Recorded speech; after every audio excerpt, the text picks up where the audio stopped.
Cabe-me a mim, sem mais delongas, usar agora da palavra.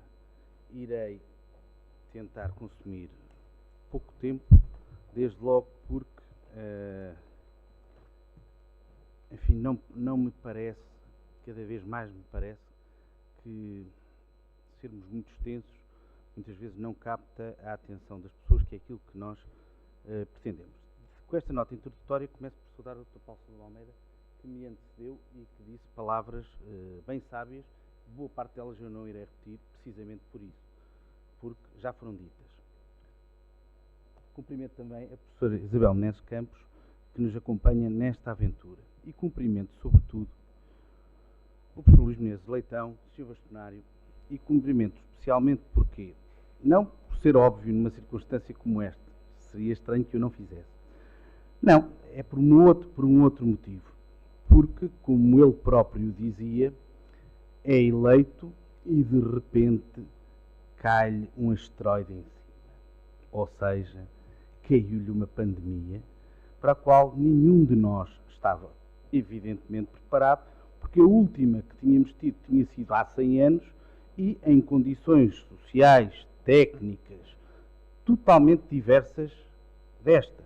Ou seja, nenhum de nós estava preparado para fazer um mandato em pandemia. E, no entanto, como diria Galileu, ela move-se e moveu-se mesmo. A verdade é que, sob o ponto de vista tecnológico, o impulso que foi dado neste mandato, embora isso não seja conhecido, eu que não tenho redes sociais e vou continuar a não ter, apesar de ser candidato, às vezes devo dizer que num ato voyeurista vou lá e vejo. E vejo coisas tão extraordinárias como o que é que ele fez. E eu penso assim, pois é, como diria o Dr. Vital Moreira, aqui há uns anos, o que não é televisionado não existe. E, portanto, como não foi televisionado, olha, ardeu, não existe. A app que foi criada é uma ferramenta tecnológica extraordinária. A possibilidade de realizarmos teleconferências através da nossa área reservada é também ela muito boa. A OA direta, ou seja, o modo como nós obtemos rapidamente documentos, certificações que antes não existiam ou que demoravam semanas, e neste momento é à razão de um clique. Depois temos o que mais? Temos a revisão do SINOA, que também ainda não está feita, à razão dos próprios procedimentos da contratação, mas que está em curso. Já podia estar a ser feita se porventura tivesse sido possível agilizar esses procedimentos. Mas no Estado de Direito as coisas levam tempo. Quem não quer viver no Estado de Direito vai para o Irão e descobre que as coisas são rápidas. Pode é depois não gostar. Bom, isto só para dizer algo que está a ser feito e que, no entanto, este bastonário e este Conselho Geral, naturalmente, quando se diz este bastonário, diz também este Conselho Geral, porque o Sr. Bastonário é quem dá a cara, é acusado de não ter feito isto. E, no entanto, fez. Com a minha intervenção, e sublinho só, com a minha intervenção, a verdade é que este ano tivemos, por 2 vezes, um Sr. Secretário de Estado e a Sra. Ministra em iniciativas nossas.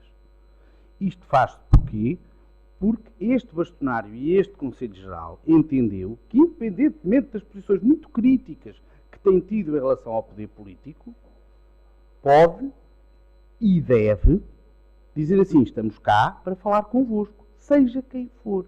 Porquê? Porque a Ordem tem um poder normativo e de iniciativa normativa diminuto, não tem sequer a possibilidade de suscitar a fiscalização abstrata de diplomas. Não pode, seja preventiva, seja sucessiva, não pode, da constitucionalidade, não pode. E, portanto, evidentemente, tem que se agir em conjugação com o poder político, seja com o poder legislativo, seja com o poder executivo. E isso foi feito. Mais uma vez, não foi televisionado, portanto não existe. Este bastonário não fez nada. Não está visto. Depois, também ouço, ou leio, às vezes, porque, enfim, não tenho mais nada que fazer, lá vou eu espreitar e vejo. Não fez nada pela CEPAS. Não, é tão simples como isto. Não criou obstáculos a um referendo, enfim, sobre o qual eu tenho uma opinião muitíssimo crítica, mas não é sobre isso que vou falar. Não, a primeira coisa que foi feita pelo Conselho Geral foi, assim que veio o resultado do referendo, foi remeter para a Assembleia da República.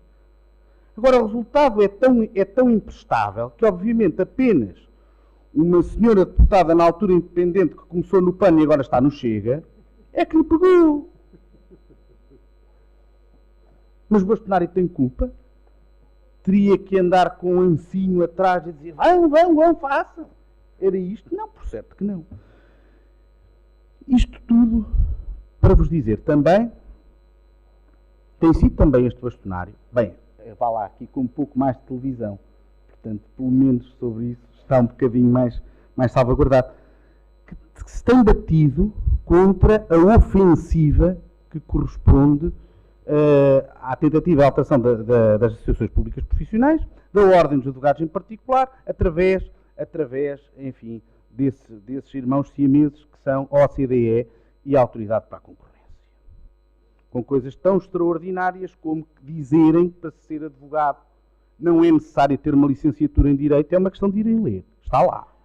Não precisam de ter uma licenciatura em Direito e que os valores deontológicos são assim, coisas muito diáfanas. É difícil escrevê-los ou desenhá-los no Pictionary e, portanto, que o melhor é acabar com eles. Estão lá. Dignidade, isso é um conceito muito difuso, portanto, com uma dignidade, acabem com isso, porque isso não interessa. Está lá, a Autoridade da Concorrência e a OCDE é isto que querem. E convenceram, estranhamente, um partido que tem maioria absoluta a patrocinar isto. Mas nesta guerra, nesta luta, o Sr. Bastonário tem aparecido. Portanto, julgo que até o mais distraído terá visto. Este longo elogio serve também para dizer, bom, se cessarei funções necessariamente no Conselho Geral e, portanto, isto também é uma forma de me despedir. Bom, a este respeito, dizer apenas que espero o quê? Espero que esta luta contra as associações públicas profissionais tenha para a alteração do Estatuto e da Lei das Associações Públicas Profissionais, tenha resultados e que a lei dos atos próprios dos advogados a ser mudada seja no sentido de definir melhor o que são os atos próprios dos advogados e o que são os atos próprios dos solicitadores. Isso sim parece-me que era muito interessante fazer-se. Mais de resto, acho que não. Enfim.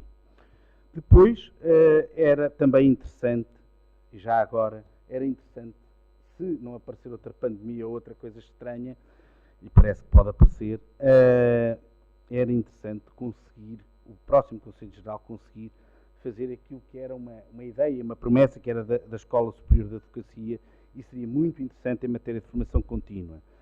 Ainda naquilo que será interessante será a continuação desta reforma digital, que é muito apressadamente tem sido feita por este Conselho Geral, e nomeadamente, enfim, concretizar a reforma do SINOA, que de facto precisa apenas da sua contratação.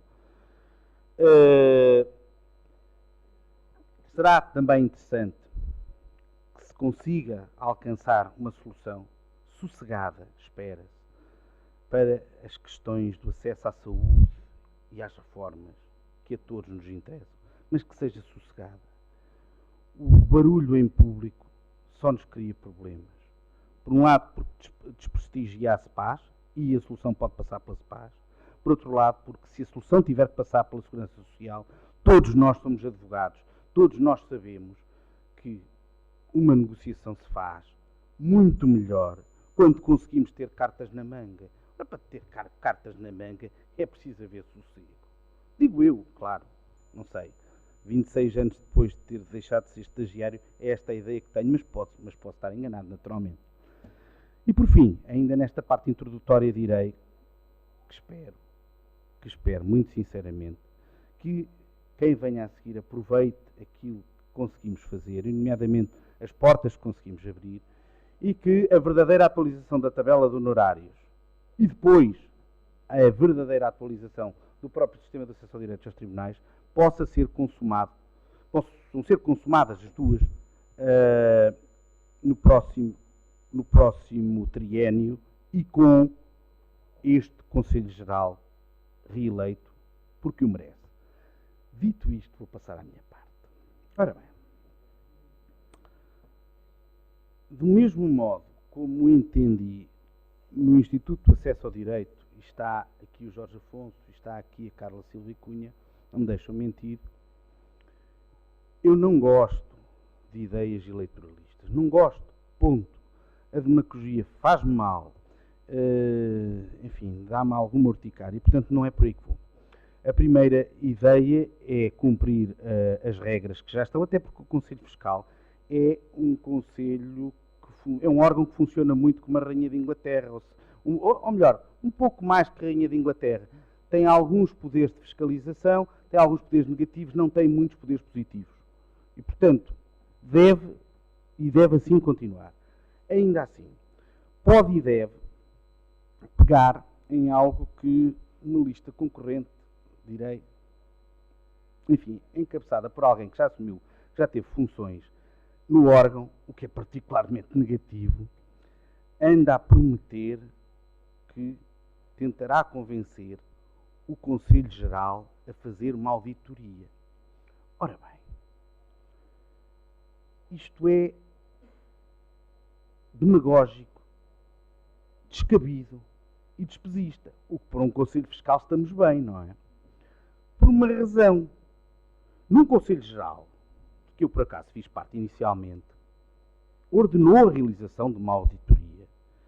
A auditoria às contas e procedimentos da Ordem dos Advogados, que tem algumas conclusões bem interessantes, independentemente do modo como então foi aproveitada. A auditoria ela mesma é uma peça interessante e aponta soluções. Portanto, uma auditoria feita em 2017, a que por razões várias ninguém ligou, sucede uma ou outra feita em 2023 com o dinheiro de todos nós. Que bom! Isto sim, isto é uma ideia boa para um Conselho Fiscal. E se calhar, enfim, é um pouco ao estilo daquela história dos referendos, que vamos fazendo referendo, até dar o resultado que nós queremos, se calhar iríamos fazer uma auditoria todos os anos. Não sei. Na verdade, quem a quiser ver, foi realizada pela PKF e foi concluída em outubro de 2017. Encontra-se na área reservada do site da Ordem dos Advogados, do portal da Ordem dos Advogados, e, portanto, é daquelas coisas. Não vou prometer fazer aquilo que já está feito e que só vos custaria mais dinheiro.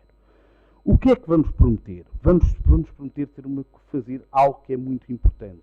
Há um regulamento financeiro que foi aprovado, mais uma vez, por este Conselho Geral. Direi mesmo que dos regulamentos essenciais falta um, que é o regulamento de escritório. Já foi conversado algumas vezes nas reuniões do Conselho Geral. É importante que se faça o regulamento de escritório, mas é muito importante ter este regulamento financeiro. Não existia. E mais, é importante depois tentar implementá-lo. É que altera radicalmente os procedimentos.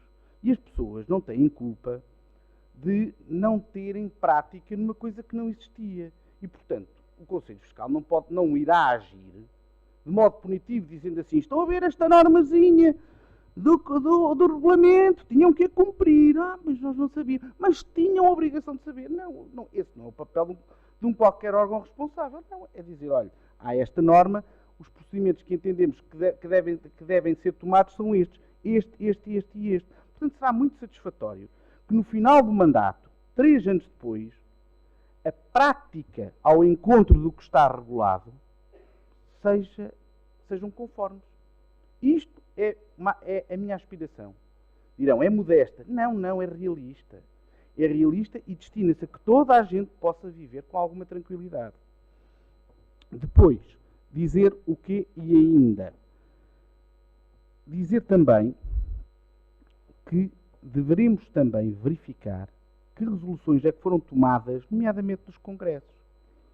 Os congressos não podem ser momentos proclamatórios. As pessoas vão lá, dizem umas coisas, aprovam umas conclusões e depois ninguém liga nenhuma àquilo. Não dá.